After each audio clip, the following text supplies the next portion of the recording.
मैं एक forest officer हूँ। अचानक मेरी नज़र जंगल में एक लड़की के पास पड़ी। उसके पीछे पीछे दौड़कर मैंने उसका हाथ पकड़ लिया। वह लड़की पत्तों से अपने जिस्म को नाकाम छुपाने की कोशिश कर रही थी। मैं हैरत में पड़ गया। ये जंगली लड़की बिन कपड़ों के यहाँ क्या कर रही है? अपने साथ उसे घर ले आया, पर रात को उसे ऐसी हालत में देखकर खुद पर काबू न कर पाया और फिर उससे प्यार करने लगा। तभी लड़की ने मेरी जान निकाल दी। मेरा नाम अर्जुन है और मैं 25 साल का हूँ। अभी अभी इस इलाके में जंगल में मेरी पोस्टिंग हुई है। मैं एक फॉरेस्ट ऑफिसर हूँ इस जंगल में और यहाँ के जानवरों की हिफाजत मेरी जिम्मेदारी है। मैं रात को पहरा देने लगा था। एक दिन सुबह में जंगल में सवेरे पर निकला और मैं अकेला ही अपनी जीप चला रहा था, लेकिन तभी मुझे अचानक कुछ हिलता हुआ नज़र आया। मैंने सोचा कोई जानवर होगा। मैंने अपनी जीप वहीं पर रोक ली। जीप पर बैठे ही देखने लगा। तभी मुझे हैरत का झटका लगा, क्योंकि वहाँ कोई जानवर नहीं बल्कि एक लड़की थी। मुझे लगा शायद कोई चोर हो, जंगल से कुछ चुराने आया हो या शिकार करने आया हो। मैं अपनी बंदूक लेकर नीचे उतरा और लड़की का पीछा करने लगा। लड़की मुझे देखते ही घबरा गई और दौड़ने लगी। उसे जिस हाल में मैंने देख लिया था, मेरी तो हालत ख़राब होने लगी। वो काफ़ी तेज़ दौड़ रही थी। मैं भी काफ़ी तेज़ दौड़ने लगा। दौड़ने में पूरी तेज़ी थी। अचानक उसका पैर फिसला और वो नीचे गिर गई और मैं उसके पास आकर उसे दबोच लिया। लड़की बहुत ही जंगली तरीके से मुझे डराने की कोशिश करने लगी। मैंने उसके दोनों हाथ को पकड़ लिया। नीचे लेटे हुई थी। मैं बैठकर उसे काबू करने लगा। जब वह थोड़ी शांत हुई तो मैं बड़े गौर से उसे देखने लगा। उस लड़की ने कुछ पत्तों से अपने लिए कपड़े बना रखे थे, जिससे अपने ज़रूरी हिस्से को ढक रखा था। आखिर इसने ये पत्तों से बने कपड़े क्यों पहने हैं? कहीं ये जंगल में खो तो नहीं गई? मैंने कहा, घबराओ मत, मैं फॉरेस्ट ऑफिसर हूँ, तुम्हारी मदद के लिए आया हूँ। तुम्हें तुम्हारे घर पहुँचा दूँगा। मैं कोई ख़तरा नहीं हूँ। तुम मुझसे परेशान होने की ज़रूरत नहीं है। तुम शांत हो जाओ। मुझे बताओ तुम कहाँ रहती हो? वह लड़की पलकें झपकाती हुई मुझे देखने लगी। कुछ न कहा, बिल्कुल गोरी चिट्टी थी। उसका बदन बिल्कुल चमक रहा था जैसे कोई जंगल की अप्सरा हो। उसके बाल गीले थे, ज़रूर अभी नहा कर आई थी। चेहरे पर ज़रा भी मेकअप नहीं था, पर देखने में बहुत ही खूबसूरत लग रही थी। ये खूबसूरत फूल से माला बनाकर गले में डाल रखा था। जंगली बेल से चूड़ियाँ बनाकर पहन रखी थी, पर नंगे पाँव थी। मैं उसे अपनी नज़र हटा नहीं पा रहा था। लड़की ने अब तक कुछ भी नहीं कहा और हैरत से मुझे देखने लगी। मैंने दोबारा पूछा, तुम खो गई हो क्या? तुम्हारा घर कहाँ है? अब मुझे पीछे धकेलने लगी। उसके चेहरे पर दर्द साफ नज़र आ रहा था। मैंने कहा, तुम घबराओ मत और उठ जाओ। मैं खुद उठ गया और उसे भी उठाने लगा। लड़की करीब 18 साल की होगी। मैंने उसका हाथ पकड़ रखा था। कहा, मेरे साथ घर चलो और तुम्हें घबराने की कोई ज़रूरत नहीं है। यहाँ जंगल में खतरा है। किसी जंगली जानवर हत्थे पड़ जाएगी तो तुम्हारी जान जा सकती है। यहाँ तुम्हें एक पल भी रुकना मौत से खेलने के बराबर है। चलो मेरे साथ। वे एक मुस्कान देकर अपना सिर हिलाने लगी। मेरे चेहरे को पढ़ने की कोशिश कर रही थी। उसने विरोध नहीं किया, मेरे साथ चिपक कर चलने लगी। आकर मेरी जीप में बैठ गई। फॉरेस्ट ऑफिसर होने के नाते मुझे उसको सहारा देना था। मैं उसे लेकर जंगल के सामने बनी अपनी रेस्ट हाउस में आ गया और यहाँ पर मैं अकेला ही रहता था और अपने लिए अभी तक अलग घर नहीं ढूंढा था। बाकी लोग बीवी बच्चे वाले थे, आसपास घर ले लिए थे, पर मैं यहाँ अकेला रुक गया था। ऐसा भी मैं कुंवारा हूँ, मेरे आगे पीछे कोई नहीं। लड़की को अपने साथ ले आया, फिर खाना बनाने लगा। लड़की बड़े गौर से मुझे ऊपर से नीचे देख रही थी। दोनों के लिए रोटी सब्ज़ी बना लिया और साथ बैठकर उसके सामने खाने की थाली बढ़ा दी। वे अपने चेहरे पर सकुड़े सवाल लिए उस खाने को देखने लगी और शायद सोचने लगी, खाऊं या नहीं खाऊं, या फिर शायद बरसों बाद ऐसा खाना देखा हो। उसके भाव में पढ़ नहीं सकता था। मैंने कहा, इससे क्या ज़्यादा मैं नहीं बना सकता। और अचानक मुझे एहसास हुआ कि उसकी आंखों से एक कोने में आंसू की बूंद आ गई थी। मैंने उस लड़की का हाथ पकड़ लिया। मेरे अंदर एक अजीब सी सनसनी पैदा होने लगी। मुझे एहसास हुआ लड़की अभी पत्तों से बने कपड़ों में है। मुझे उसे कपड़ा देना चाहिए था। मैं बड़े गौर से उसकी तरफ देख रहा था। उससे कहा, तुम खाना खा लो। वे खाने को देखे जा रही थी। थोड़ी सी रोटी सब्जी के साथ मैं खुद खाने लगा। मुझे देखकर वे भी मेरी कॉपी करने लगी। मैंने कहा, तुम्हारा नाम क्या है? थोड़ी देर तो वे चुप रही, फिर कहा, मेरा नाम रिया है। मैंने पूछा, तुम इसी जंगल में रहती हो क्या? तुम्हारा घर जंगल से बाहर कहीं है? कहाँ जंगल में? मैंने पूछा, तुम यहाँ कब से रहती हो? काफ़ी दिनों से रहती हूँ। जंगल में रहकर मैं हिसाब भूल गई हूँ। उसकी आवाज़ में मिठास थी, पर शायद बहुत दिनों तक किसी से बात ना किया हो, ठीक से बोल ही नहीं पा रही थी। मैंने उसका हाथ होल दबाने लगा और कहने लगा, तुम बहुत ही खुशकिस्मत हो। इस इलाके में बहुत ख़तरनाक जानवर है, तुम्हें पता है ना? तुम्हारा यहाँ घूमना फिरना रहना सही नहीं है। मेरी तरफ देखने लगी और कहने लगी, मेरे पास और कोई रास्ता नहीं था। मैं घर से बाहर निकली।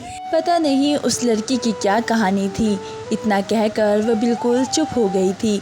अपने बारे में उसे अधिक कुछ भी नहीं कहा।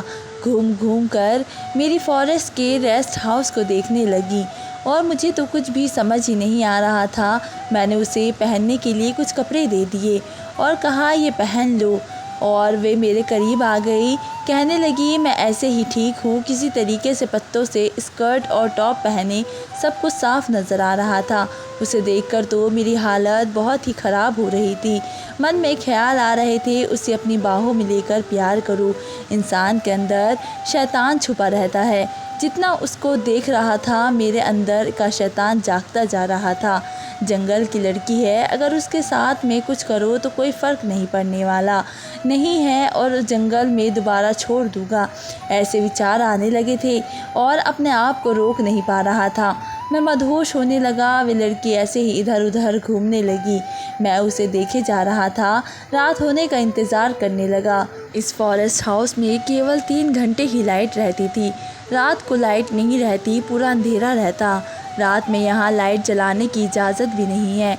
इससे जानवर को तकलीफ़ हो सकती है। बस मोमबत्ती से ही इस फॉरेस्ट हाउस को रोशन करता हूँ। किस वजह से कोई भी दूसरा ऑफिसर यहाँ नहीं रहता, पर मैं तो यहाँ आराम से रहता हूँ। रात में हवा ठंडी जो आती है, पंखे की ज़रूरत ही नहीं होती और अंधेरे में रहने की आदत हो चुकी है मुझे। ऐसे अंधेरे में उसके साथ गलत काम करता हूँ तो उसकी चीख बाहर तक नहीं जाएगी। जिस लड़की की हिफाजत करने मैं उसे यहाँ लेकर आया था, उसके बारे में मेरे दिमाग में ये सारे ख्याल थे और उसकी वजह ये थी कि लड़की कमाल की खूबसूरत और जवान थी। रात को खाने के बाद लड़की वहीं ड्राइंग रूम में लेट गई। मैं उसके पास आ गया। मुझे करीब देखकर वे घबराने लगी। मैंने कहा, घबराओ मत, लेकिन मैं उसके पास आकर बैठ गया। उसका हाथ पकड़ लिया। वह लड़की शर्माने लगी। शर्मा कर मुझे देख रही थी और अंदर ही अंदर मैं बहुत ही खुश हो रहा था।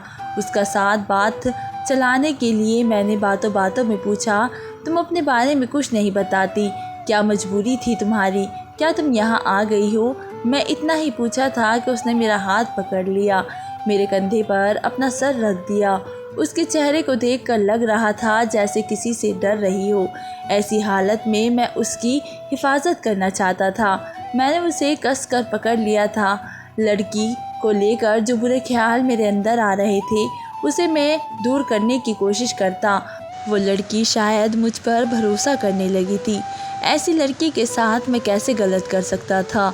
मैंने सोचा कि कोई ज़बरदस्ती नहीं करूँगा, शायद ये अपने आप को खुद ही मेरे हवाले कर दे। मैंने देखा उसकी आंखों में आंसू है।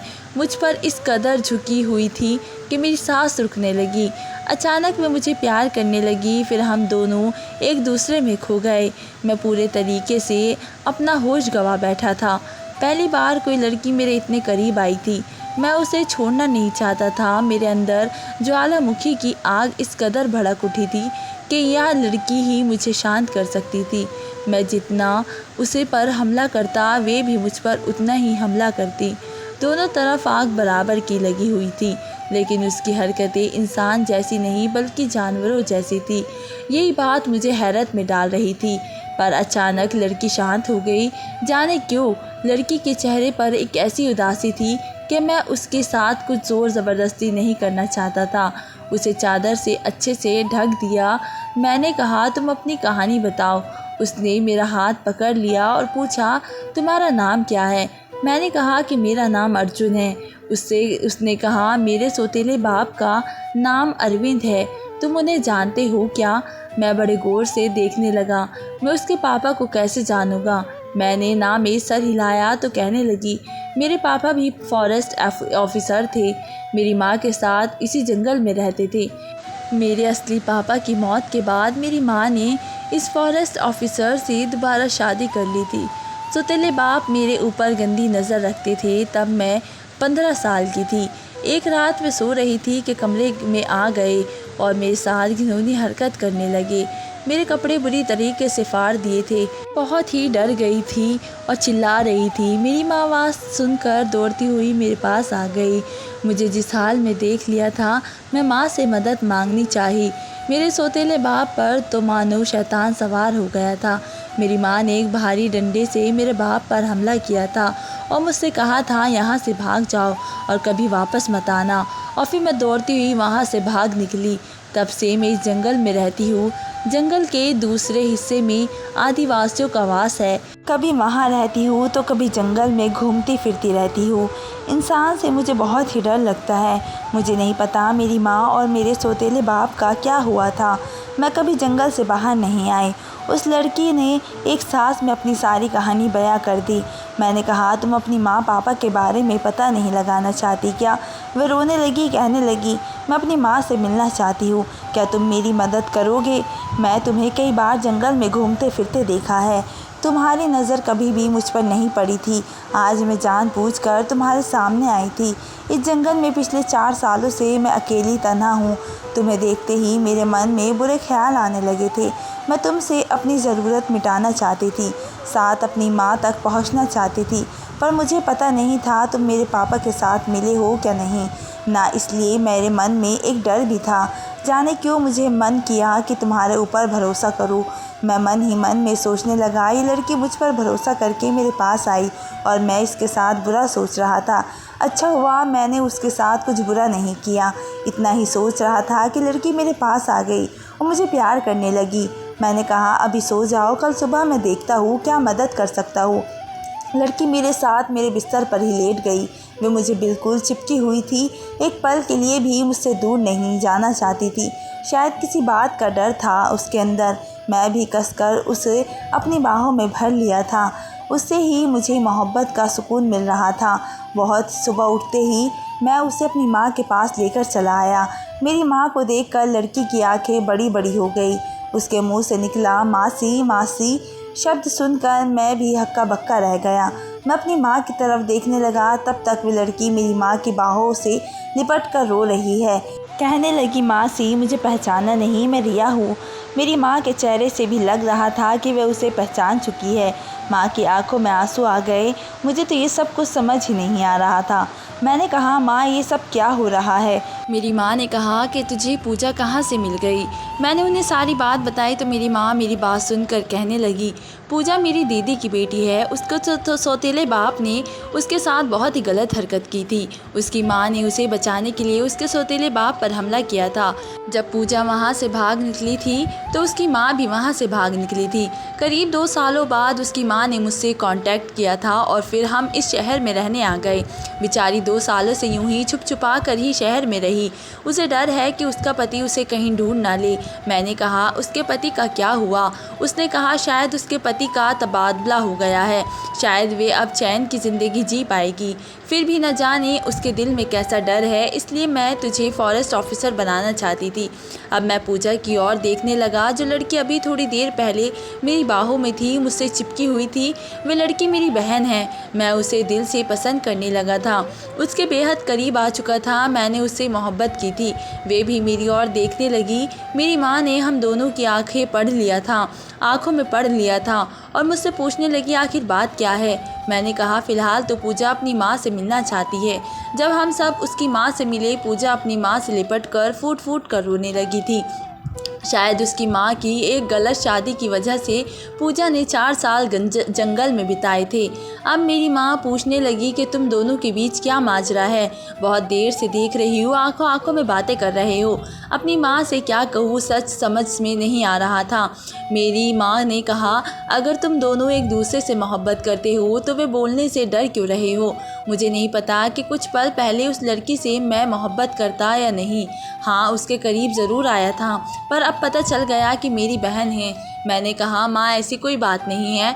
मेरी माँ ने कहा, मैं सब कुछ समझ रही हूँ, तुम चाहो तो थोड़ा वक्त ले लो। मैं अपने काम में लग गया था। पूजा कभी कभी मुझसे मिलने आ जाती थी, रात को मेरे साथ रुकने की ज़िद करती थी। मुझे इस बात से डर लगता था कहीं मैं अपना होश ना गंवा बैठूं, पर वे मेरी तरफ ऐसे देखती थी जैसे मुझसे कुछ चाहती हो। मैं उसे क्या समझाऊं, समझ ही नहीं आता था। हम दोनों का रिश्ता कैसे उलझ कर रह गया था। एक रात रिया मेरे करीब आकर कहने लगी, मैं तुमसे प्यार करने लगी हूँ। मैंने कहा, रिया ऐसे मत कहो, तुम मेरी बहन हो, हम एक नहीं हो सकते। पहले तो रोने लगी, शायद मेरे दिल में भी उसके लिए फीलिंग थी। आखिरकार मैंने उससे शादी करने का फ़ैसला किया। शायद मेरी माँ और मेरी मासी भी यही चाहते थे कि मैं रिया को सहारा बनूं, और भाई बहन तो अक्सर आपस में शादी नहीं करते, लेकिन भाई बहन की तरह हम बचपन में कभी नहीं मिले थे। मुझे तो भरी जवानी में पता चला कि मेरी एक बहन भी है। मेरी माँ ने कहा, हम चाहते हैं कि तुम और रिया आपस में शादी कर लो, क्योंकि पूजा का सौतेला बाप अभी भी ज़िंदा है और उसका सही मामले में कोई हिफाजत कर सकता है तो वो बस तुम ही हो। और मैंने रिया से वादा किया कि उसकी हमेशा हिफाजत करूँगा और उसके साथ हमेशा खुश रहूँगा। उसके सौतेले बाप का बुरा साया हम पर कभी ना पड़ा। तो दोस्तों, आपको मेरी कहानी कैसी लगी मुझे कमेंट बॉक्स में ज़रूर बताएं। मिलते हैं एक नई स्टोरी के साथ, तब तक के लिए धन्यवाद।